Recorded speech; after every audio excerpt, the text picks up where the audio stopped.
आपल्या प्रत्येकाच्या लाईफमध्ये एक असा व्यक्ती असतो ज्याच्यावर आपण जीवापाड प्रेम करतो. इतकं प्रेम करतो की पूर्ण जग आपण त्या व्यक्तीसाठी विसरून जातो. तो जे म्हणल, जसं म्हणल, आपण ते सगळं करायला तयार असतो. पण रिटर्न मध्ये आपल्याला काय मिळतं? ती फिलिंग की त्याला आपली गरज नाहीये किंवा आपण त्याच्यासाठी इम्पॉर्टंट नाही, प्रायोरिटी नाही.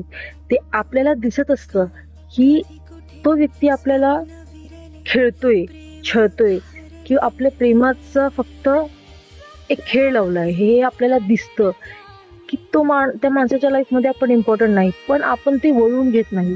हीच आपली सगळ्यात मोठी चूक असते. जितक्या लवकर आपण हे समजून घेतलं, एक्सेप्ट केलं की तो माणूस आपल्यासोबत प्रेमाच्या नावाखाली फक्त खेळतोय, तेवढ्या लवकर आपण यातून बाहेर पडू. हे खूप गरजेचं आहे.